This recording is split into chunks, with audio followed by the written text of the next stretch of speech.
Wish you all a cheerful day. Today I am going to speak on irrigated agriculture. It means agriculture practices based on assured irrigation. Actually, this irrigated agriculture is limited within the cultivated area of 45% because the rest 55% of the cultivated areas are purely dependent on monsoon rain. So now let me speak about irrigated agriculture. What is the meaning of irrigation? Actually, artificial application of water to the crops, to the plants, or say the vegetations is called irrigation. It is needed to meet the evapotranspiration requirement of the vegetations, which, if not applied at right time and at appropriate quantity, the crops are likely to suffer drastically, resulting in insignificant production of biomass and poor qualities of grains. So, taking into consideration of this, irrigation should be provided to the plants when the water content of the root zone is almost zero or fully exhausted. So, water for catering the irrigation need of the farmers is harnessed from rivers, streams, lakes, all type of water bodies, and also from groundwater reserves. Normally, irrigation system has three components. Number one, storing the river water or stream flows at suitable places as storage reservoirs or heading up the flows by construction of diversion wells, anickets, barrages, etc. And the second one is distribution of stored water through canals, distributors, minor canals, etc. And the third one is application of the same to the crops to meet their water requirement as and when needed. And the third, now let us discuss about the methods of irrigation, because it is not a single system, it is always a varied system. So methods, what do you mean by these methods? Because there are two type of irrigation methods. The number one is application of irrigation water is catered by means of gravitational flow of system, which is now happening in case of the storage reserve water system. And the second one is lifting system of irrigation. However, based on the source of water supply, available quantity, soil type, topography of land, and crop variety, the mode of irrigation is always decided. But normally, irrigation is followed by four distinct systems. Number one, flooding system of irrigation, as it is being now practiced in almost all the areas of the country, that is plot to plot irrigation after submerging the field crops with the application of water. The second one is the subsurface irrigation, and the third one is it is definitely a scientific method of irrigation. The third and the fourth type, which I am going to narrate, the third one is the sprinkler irrigation.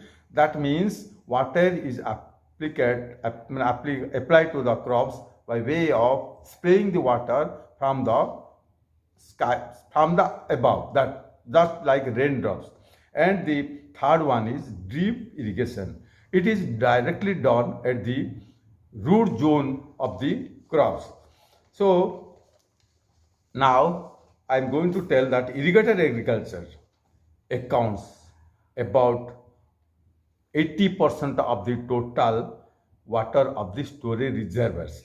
But this irrigation system and potential created are mismatching with the crops. This is the most important methods in the system of irrigation. So why this is happening, why this mismatching is happening in the field in spite of our efforts to provide irrigation to almost all the lands. So that is why we will have to take care of it. The number one is the irrigation systems are to be designed and planned for productive irrigation in addition to protective irrigation. The second one is the system must have to suit the modern intensive agriculture based on high yielding crop varieties and multiple cropping with increased rate of fertilizer use. The third one is soil, water, plant and environment relationship and interactions between them have to be meticulously studied while planning and designing the irrigation projects.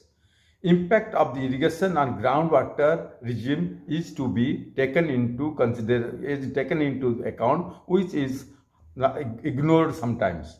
The fifth one is due importance is to be given for linkages of water supply and irrigation demand or its necessity as it is done now. The sixth one is land and water management practices must have to be taken up scientifically with provision of field channels and befitting control structures at the field condition. And the seventh one is appropriate measures are to be taken in case of providing irrigation to the crop fields. The eighth one is well drainage facilities should be provided in the crop area in order to protect the lands of crop from waterlogging conditions. There should not be any compromise towards provision of adequate number of control structure with appropriate capacities. Water balance in the command area is to be taken into consideration while planning for the farm development works, and the inputs required for growing crops in the command area should never be inadequate in any time. The water tax imposed to the agricultural should not be in appropriate ways. And the 13th point is the factors such as large scale of operation area, monsoon rainfall, variations and unscientific management of natural resources, especially land and water, should be tackled in more effective ways, and these are mainly responsible for performance of the irrigation system.